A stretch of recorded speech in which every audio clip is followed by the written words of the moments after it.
Welcome to my YouTube channel Vasu Online. Hi guys. මං අද රස කෑමක් හදන්න යන්නේ.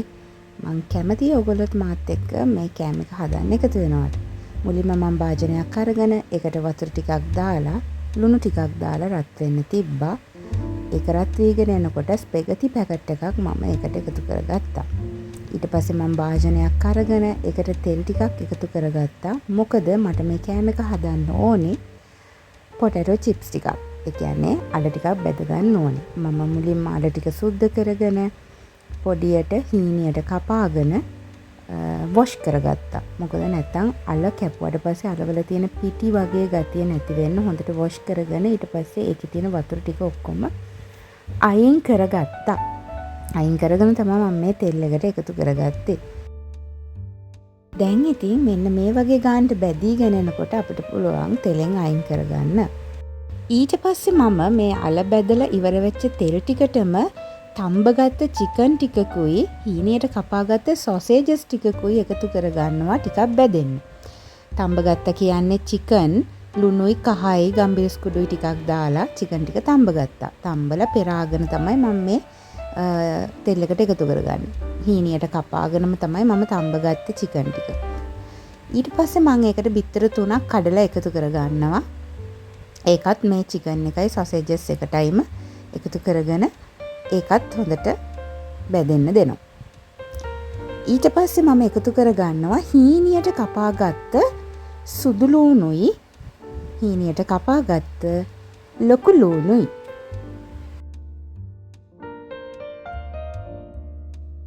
දැන් ඒකට මම එකතු කරගන්නවා සෝයා සෝස් මේස හැඳි 2ක්. ඊට පස්සේ මම ඒකට එකතු කරගන්නවා ඔයිස්ටර් සෝස් මේස හැඳි 2ක්. ඊට පස්සේ මම ඒකට එකතු කරගන්නවා ටොමැටෝ සෝස් මේස හැඳි 3ක්. ඒ ටික එකතු කරලා හොඳට කලවම් කරගන්නවා. මේ වෙලාවේ මම පොඩ්ඩක් ලිප අඩු කරලා තමයි තියෙන්නේ. මොකද නැත්තම් කර වෙන්න රොස් වෙන්න බලනවානේ. ඒ ටික හොඳට කලවම් වුණාට පස්සේ මම ඒකට එකතු කරගන්නවා මිංචි කොලයි කොත්තමල්ලි කොලයි පොඩියට කපාගෙන. ඒකත් හොඳට කලවම් කරලා මම ඒකට එකතු කරගන්නේ අර මම බැදගත්ත අල ටික. මට අමතක වුණානේ කියන්න මම මේකට ලුණු තේ හැන්දකුත් එකතු කරගත්තා. මම මේකට ස්පයිසිස් මුකුත් එකතු කරගත්තේ නැහැ. මොකද මේක දැවිල්ලට නෙමෙයි මං හදන්නේ. ඒකට හේතුව මම පස්සේ කියන්නම්කෝ. දැන් අපි යන්නේ මේ හදාගත්ත මිශ්‍රණයට තඹගත්ත ස්පැගටි ටික එකතු කරගන්න. දැන් අපි මේ මිශ්‍ර එකයි ස්පැගටි ටිකයි හොඳට මික්ස් කරගමු. එහෙනම් අපි හදාගත්ත ස්පැගටි එක ප්ලේට් එකකට බෙදාගමුනේ. ඔනිතින් ප්ලේට් එකට බෙදාගත්ත ස්පැගටි ටික අපි පොඩක් ලස්සන කරගමු. මොකද ඉතින් අපි කාට හරි කෙනෙකුට දෙයක් දෙනකොට ඒක ලස්සනට දෙන්න ඕනේනේ.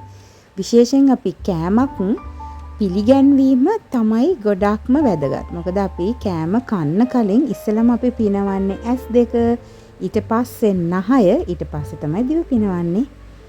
මෙන්න මෙහෙම තමයි මම පොඩ්ඩක් ලස්සන කරගත්තේ. දැන් අපි මේ කෑම එක අරගෙන ගිහිල්ලා මං කාටද දෙන්නේ කියලා බලන්නකෝ. මගේ චූටි මැනිකට තමයි මම මේ කෑම එක දෙන්නේ.